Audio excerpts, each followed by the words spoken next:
Começamos na semana passada falando sobre os novos céus e a nova terra e conclui o capítulo com a nova Jerusalém. Então aqui nós estamos já no versículo 15, quando João registra a seguinte fala: "E aquele que falava comigo tinha uma cana de ouro para medir a cidade e as suas portas e o seu muro." Essa passagem aqui nos leva ao livro de Ezequiel, porque ele também vê ali, o Espírito leva ele lá da Babilônia para Jerusalém em espírito e manda ele pegar uma cana de medir e medir. A cana de medir seria 1 metro, alguma coisa assim, né? Uma unidade de medida com que ele pode estar medindo a cidade, o templo, tudo. Nesse caso aqui vai ser medida a cidade santa, Nova Jerusalém, onde os santos vão morar. Vai medir as suas portas e o seu muro também. Em Apocalipse capítulo 11, João recebe uma cana para medir o templo, mas o anjo diz a ele para não medir as partes externas do templo e explica que a cidade seria entregue à profanação pagã. Aqui, no entanto, a cidade foi medida pelo anjo e denota a consagração de todas as partes internas e externas e todas as coisas sendo levadas ao padrão mais exato das santas exigências de Deus e a proteção de Deus daqui em diante em todas as partes dessa cidade, de todo o mal que queira se infiltrar nessa cidade, onde não terá permissão para tal. Nós podemos ver o que? A primeira parte aqui, lá no capítulo 11, quando João recebe aquela unidade de medida e o anjo fala: olha, meça o templo, mas não meça o átrio externo do templo, as partes externas, porque elas serão entregues às nações. É a profanação pagã. Quando Tito, general Tito, invadiu a cidade de Jerusalém no ano 70 depois de Cristo e destruiu a cidade, destruiu o templo e esparramou judeus pelo mundo todo. Eles ficaram dispersos por quase 2000 anos. Jesus tinha falado lá de cima do Monte das Oliveiras. Ele tinha falado que a cidade, o povo seria disperso, a cidade ficaria esvaziada, até que digais: bendito aquele que vem em nome do Senhor. A cidade realmente foi entregue à profanação pagã. E o que aconteceu? Do ano 70 até o ano de 1948, olha quanto tempo se passou. Os judeus, eles ficaram dispersos pelo mundo. Um morava na Alemanha, outro morava na Holanda, outro morava em outros países, e eles foram construindo casas e foram construindo uma nova vida. Esqueceram que era uma nação, mas Deus não se esqueceu deles, porque Deus prometeu ao patriarca Abraão que os reuniria de todos os lugares do mundo por onde os tivesse lançado e os traria de volta, e ele fez isso. Irmão, a palavra de Deus se cumpre aos nossos olhos e muita gente faz que não vê, porque não é possível, é tão visível. Nem Tomé seria tão duvidoso das promessas de Deus como nós, nesse tempo que nós estamos vendo tantos milagres. Lá em 1940, os judeus que moravam na Alemanha, na Holanda, tinham se estabelecido no comércio, porque eles são excelentes comerciantes, ficaram ricos, compraram mansões e fazendas, e eles não pretendiam voltar para aquele lugarejo lá no deserto da Judéia, que estava todo destruído. Eles não queriam isso. Mas então Deus levantou, ou melhor, permitiu que se levantasse Hitler com o nazismo perseguindo os judeus, e eles foram obrigados a voltar para Jerusalém. Ou voltam para Jerusalém ou morrem. Isso lembra também uma fala dos judeus do tempo de Jesus, quando Pilatos mandou eles escolherem entre Jesus e Barrabás. Escolheram Barrabás. E Pilatos pegou uma bacia de água e lavou as mãos, num ato simbólico, e disse: eis que estou limpo do sangue desse inocente. E aqueles que queriam a morte de Jesus, disse: que o seu sangue caia sobre nós e sobre nossos filhos. Caiu. Pagaram um preço caríssimo, irmão. Ninguém desafia Deus em vão, ou melhor, ninguém desafia Deus impunemente. Não pensa que vai ficar por isso, porque não vai, porque o inimigo, ele só espera uma oportunidade para destruir a vida da pessoa. E se você der essa oportunidade, Deus então não pode fazer nada. Mas espera aí, Deus não é todo poderoso? É, mas Deus tem um caráter santo. Se o diabo tiver o direito de destruir sua vida, ele vai destruir. Deus não pode ser injusto nem com Satanás. Então, se você der espaço para o diabo na tua vida, ele vai te destruir, Deus não vai te acudir, porque você deu esse direito para ele. É por isso que nós temos que nos apegar com o Senhor, é por isso que nós temos que consagrar nossa vida, é por isso que não pode ter nenhum pecadinho, nenhuma mancha, nada que venha dar espaço para Satanás entrar na nossa vida. Olha o que aconteceu com os judeus, e apesar de todo o pecado deles, que eles disseram que o seu sangue cai sobre nós e sobre nossos descendentes, e os descendentes pagaram mais caro do que eles ainda. Mas o Senhor foi misericordioso e reuniu eles lá em Jerusalém, e em 1948 cumpriu-se aquela profecia de Isaías que disse que nasceria uma nação num só dia. Nessa segunda fase aqui, o anjo, ele mede a cidade, todas as partes, de dentro, de fora, interna, externa, porque tudo ali agora naquela cidade não é como a antiga Jerusalém. Essa nova Jerusalém, ela é totalmente consagrada a Deus. E se ela é uma cidade santa, o pecado não vai entrar ali, a maldade não vai entrar ali. Ali nós estaremos livres do pecado e das artimanhas de Satanás para sempre. Eu postei na comunidade do YouTube essa semana uma frase que diz assim: uma frase diz todo o terror do inferno: Deus não está lá. Irmão, é muito triste você estar num lugar de tormento, clamar a Deus no seu ouvido, sabendo que Deus não está presente naquele lugar. Mas nessa cidade santa, o Senhor estará o tempo todo, e o inimigo não entra ali, porque Deus não deixa, porque ele não suporta a presença santa do nosso Salvador, e nós estaremos bem amparados, porque estaremos bem na presença do nosso Redentor. Vale a pena sofrer, vale a pena ser fiel, porque nesse momento todas as lágrimas serão compensadas. Ele não disse que nos livraria da tristeza e da angústia. Salmo 91 ele diz: estarei com ele na angústia, livrá-lo-ei e o glorificarei, porque conheceu o meu nome. Então você pode passar pela angústia, mas você não vai passar sozinho, o Senhor estará com você. Não pode haver um consolo maior do que esse, porque de qualquer forma, com ele ou sem ele, esse mundo é cheio de tristeza, de angústia, de amargura, de aflição, de sofrimento, mas sem ele nós estamos perdidos. Só que com ele nós temos essa esperança, ele estará conosco e nos livrará. E a cidade estava situada em quadrado, e o seu comprimento era tanto quanto a sua largura, e mediu a cidade com a cana até 12.000 estádios, e o seu comprimento, largura e altura eram iguais. Cidade quadrada com proporções enormes. Um estádio é uma medida grega de comprimento, equivale a 185 metros.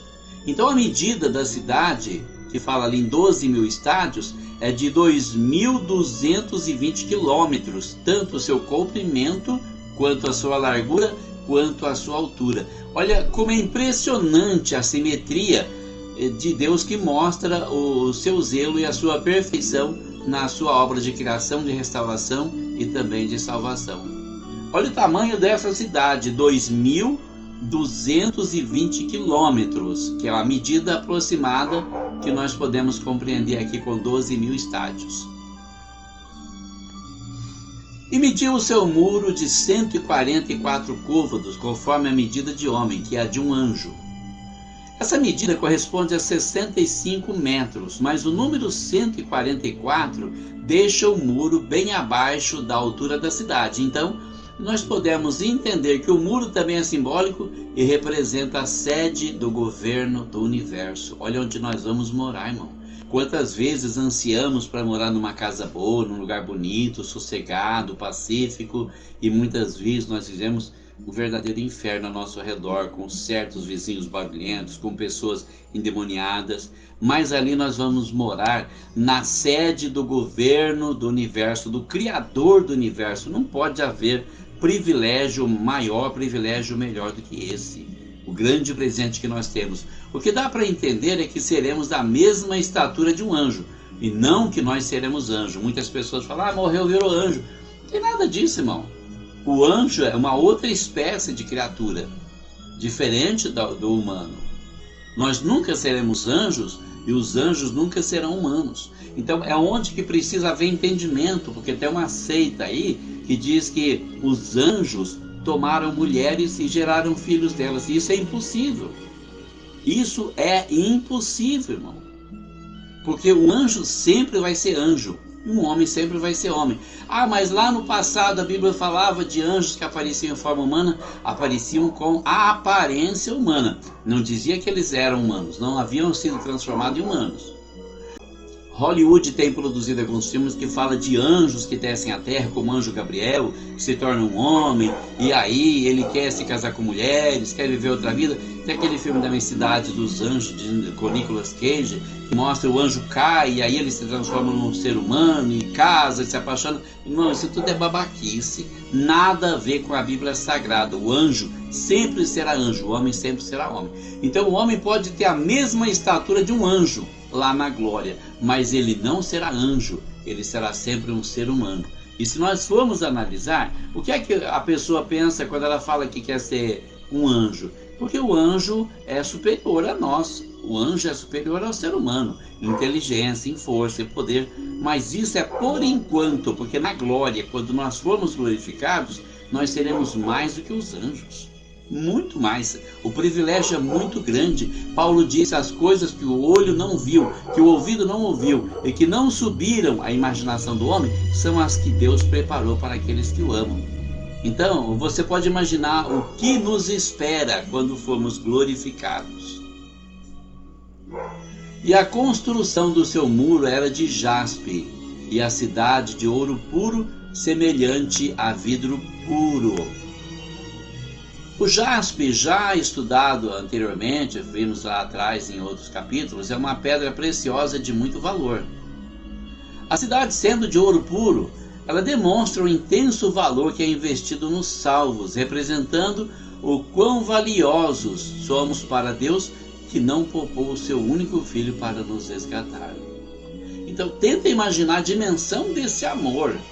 Ele não poupou o seu único filho para que nós não nos perdêssemos. Ele não queria perder. Imagina que você tem uma joia de grande valor e está correndo o risco de perder essa joia. Você vende uma casa, você vende uma fazenda, mas você não quer perder essa joia. É mais ou menos isso. Não somos uma joia de grande valor, mas Deus nos considera pelo seu grande amor com que nos amou. Então ele não poupou o seu filho para nos resgatar. Porém, quando descreve ouro puro semelhante a vidro puro, aí fica uma pergunta: seria ouro transparente ou seria brilhante? Ou poderia ser também diamante? Eu não sei. Eu só sei que vai ser coisas grandiosas que Deus tem preparado para os salvos.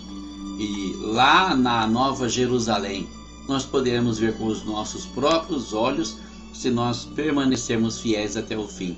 E os fundamentos do muro da cidade estavam adornados de toda a pedra preciosa. O primeiro fundamento era jaspe, o segundo safira, o terceiro calcedônia, o quarto esmeralda, o quinto sardônica, o sexto sárdio, o sétimo crisólito, o oitavo berilo, o nono topázio, o décimo crisópraso, o undécimo jacinto, o duodécimo ametista. Então o que nós podemos compreender dessa descrição aqui dos fundamentos do muro? O alicerce da cidade é enfeitado com toda a sorte de pedras preciosas, revela o zelo e o cuidado que o amor de Deus tem pelos salvos, ou seja, para os amados, o melhor e também o mais bonito. Aqui continua a descrição das maravilhas da cidade para demonstrar a beleza da nova criação, sonho de muitas pessoas que não quiseram aceitar Jesus como seu Senhor e de tantos outros que trocaram a salvação por riquezas mundanas. Quanta gente hoje troca a salvação de nosso Senhor por status, por riqueza mundana. Olha, semana passada eu recebi um convite no Facebook, eu já devo ter falado isso aqui. Recebi vários convites de maçons, de pessoas que são daquela religião Illuminati. Semana passada recebi mais um. Assim que ele mandou a mensagem, eu escolhi: não quero isso. Aí veio outro, me adicionou e depois, quando eu aceitei, mandou uma mensagem para mim dizendo: olha, preciso falar com você urgente. Eu não quero papo com esse povo. Irmão, eu sou de Jesus, irmão. Nada vai me tirar da presença dele. Quando eu estava lá fora no mundo, quando eu trabalhava na roça, quando eu era caminhoneiro, quando ninguém olhava para mim, quando não tinha nenhum valor, eles não foram me buscar lá. Agora que o Senhor me salvou, eles querem tomar a glória de Deus para eles? Jamais, jamais. A glória será sempre do meu Salvador Jesus. Foi Ele que transformou a minha vida, foi Ele que mudou a minha história no tempo e na eternidade. Foi Ele que me resgatou do medo, da incerteza, da insegurança, da perdição. Jamais entregarei a glória dele a qualquer ser humano ou a Satanás. Nada pode me tirar da presença do Senhor. E como diz J. Neto, nada me separa desse amor. E as 12 portas eram 12 pérolas. Cada uma das portas era uma pérola e a praça da cidade de ouro puro com vidro transparente. Portas de pérolas rebrilhando no universo. Tenta imaginar, irmão, o brilho no universo emanando daquela cidade, daquelas portas. São 12 portas que na verdade são 12 pérolas, devem ser pérolas gigantes. Eis aí a magnificência da futura morada dos santos. É para lá que você vai, irmão. Se você permanecer fiel até o fim, esse é o seu destino. E nela não vi templo, porque o seu templo é o Senhor Deus Todo-Poderoso e o Cordeiro. Então, observa, hoje Deus habita em nós, como Paulo ensinou em 1 Coríntios capítulo 3, vós sois o templo do Espírito Santo que habita em vós, e também no capítulo 6, versículo 19. Porém, de acordo com o que ensinou o Senhor Jesus em João capítulo 17, versículo 21, onde ele diz assim: para que todos sejam um, como tu, ó Pai, o és em mim e eu em ti, que também eles sejam um em nós, para que o mundo creia que tu me enviaste. Portanto, seremos um em Deus, ou seja, nosso espírito habitará no Espírito de Deus e, portanto, ele será o nosso templo. O que nós podemos ver hoje? O Espírito de Deus habita em nós, proveniente de Deus.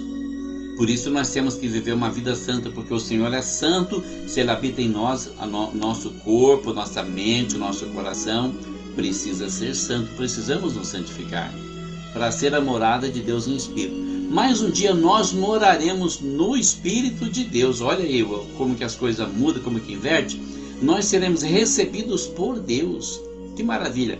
Pedro já disse na sua epístola que nós seremos participantes da natureza divina. Não é muito privilégio, é muita bênção. Só os tolos rejeitam a graça de Deus. Não seja tolo e deixa o Senhor entrar no seu coração e na sua vida. E a cidade não necessita de sol nem de lua para que nela resplandeçam, porque a glória de Deus a tem iluminado. E o Cordeiro é a sua lâmpada. Tenta imaginar isso, Jesus como uma lâmpada brilhando. Quando ele aparece para João na ilha de Patmos, ele tem os olhos como chama de fogo, os pés como latão reluzente, o seu rosto brilha como o sol. E, então imagine a glória de Deus, a glória de Deus brilhando, que provoca tudo isso.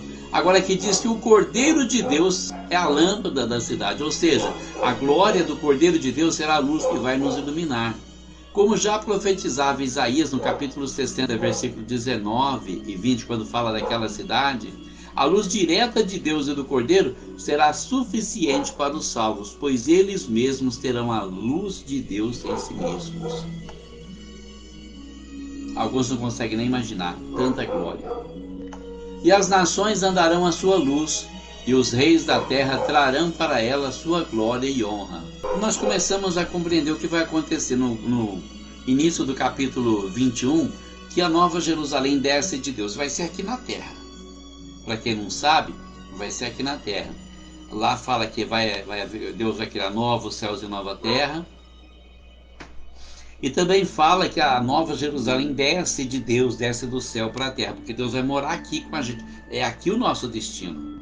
Isso aqui vai ser o céu. Mas como que a terra vai ser o céu? Irmão, a presença de Deus é o céu. Onde Deus está é o céu. Se Deus descer no inferno, o inferno vira o céu. Ele transforma todo o ambiente onde ele está. Lembra de Moisés com a sarça ardente? Deus desceu na sarça e ela incendiou, mas não consumia. Depois, quando Moisés libertou o povo, voltou para o Monte Sinai, Deus desceu sobre o Monte Sinai e o Monte Sinai fumegava. A glória de Deus é tremenda e transforma todo lugar onde está a presença do Senhor. O brilho da cidade santa vai iluminar as nações que andarão à sua luz. Vai iluminar os reis da terra que vão trazer para ela a sua glória e honra. Ele está falando aqui também, de certa forma, do período do milênio. Os reis da terra, os governantes convertidos ao Senhor, trarão a sua glória para a Nova Jerusalém, para entregá-la ao seu Deus e Senhor. E as suas portas não se fecharão de dia, porque ali não haverá noite. Não tem aquelas, está na hora de fechar as portas, a noite está caindo, não vai ter mais noite. Tenta imaginar um tempo sem noite, só luz, só brilho, sem necessidade de deitar para dormir, para descansar, porque não vai ter mais canseira. Não, compartilhar a vida, é isso que Deus quer, compartilhar as maravilhas do paraíso. Ou seja, as portas nunca serão fechadas e para sempre será dia eternamente. Os portões eram fechados à noite para evitar que algum invasor, algum conquistador, algum ladrão, algum mercenário viesse, invadisse de surpresa. Mas como não vai haver noite, não precisa mais ser fechada. Mesmo porque não haverá nenhum tipo de invasor, nenhum conquistador que vai ousar tentar invadir aquele lugar. Fala da noite da tentação, da noite da emboscada, das armadilhas satânicas para levar o homem ao pecado e do pecado para o inferno, e também das trevas da alma que já enganou a tantos. E a ela trarão a glória e honra das nações. Como isso vai acontecer no milênio, vai haver seres humanos sendo governados por Jesus em Israel, e a sede do governo dele será nessa nova cidade que receberá o melhor das nações como oferta. Podemos ver os tributos que são pagos pelos povos aos seus reis, e os tributos serão a glória das nações ali ao nosso rei Jesus e a nós que estaremos com ele reinando em Jerusalém. E não entrará nela coisa alguma que contamine, cometa abominação e mentira, mas só os que estão escritos no livro da vida do Cordeiro. Então essa é a parte mais interessante. Não vai entrar ninguém, nenhuma coisa que contamina, nenhum tipo de pecado, nenhuma malícia, nenhuma maldade. Hoje nós vivemos num tempo difícil. Se você é gentil com uma pessoa, você está dando em cima da pessoa. Isso se tratando de homem. Se a mulher tenta ser gentil, ela está dando mole. É só malícia, é só maldade. Lá não vai ter nada disso. Lá você vai poder ser quem você é. Ninguém vai te julgar, ninguém vai pensar mal de você, porque você ali vai estar livre de toda contaminação. Não vai entrar nela coisa nenhuma que cometa abominação ou mentira. Olha os mentirosos. Olha os mentirosos. Eu fico pensando como é que fica o Lula nessa situação, né? Porque o homem que promete picanha e depois oferece abóbora, o pai da mentira, não tem parte nesse lugar. Ali diz que só vai entrar quem estiver inscrito no livro da vida do Cordeiro. E eu te pergunto, o seu nome já foi inscrito no livro da vida do Cordeiro? Você já entregou a sua vida para Deus? Já fez um pacto com o Senhor de salvação? Já aceitou os termos da palavra de Deus para se enquadrar entre os salvos? Ou seu nome ainda não está escrito no livro da vida? Lá no capítulo 20 nós estudamos. Aqueles cujos nomes não se acharam no livro da vida foram lançados no lago que arde com fogo e enxofre.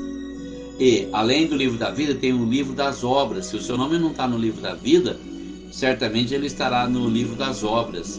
E você não vai ter a mínima chance de se salvar. Não adianta naquele dia pedir perdão. O dia de pedir perdão é hoje, é agora. O tempo do arrependimento é agora. Enquanto você tem tempo para mudar o que você está fazendo com a sua vida. Como toda a sujeira da antiga Jerusalém era levada para fora dos muros e queimada ali, assim nada que contamine poderá entrar na cidade celestial, mas será queimado do lado de fora, no lago de fogo e enxofre. Da mesma forma que o apóstolo do amor, João, nos mostra as glórias da cidade celestial, ele também fala mais claramente dos terrores do inferno que ficam subentendidos. Para quem quiser entender, quem não quiser entender, continua no pecado, na mentira, e você vai ver o que vai acontecer. Muitos vão se arrepender, mas aí será tarde demais. Vai ser tarde demais. O momento é esse, o momento é agora de você querer fazer parte dessa cidade, de buscar o nosso Senhor, e de entregar sua vida, de começar o processo de santificação para fazer jus a entrar naquela cidade. Orem pelo Brasil. Não parem de orar, por favor. Deus está ouvindo as nossas orações, está levantando gigantes para derrotar essa potestade. Continue orando, pedindo a Deus para derrubar esse dragão vermelho e dissipar as nuvens negras do nosso país, para que nós tenhamos paz e liberdade para seguir e servir ao nosso Senhor Jesus Cristo. Deus abençoe você, Deus abençoe a sua família, Deus abençoe o Brasil. Um forte abraço e fiquem com Deus até segunda-feira, se Deus quiser.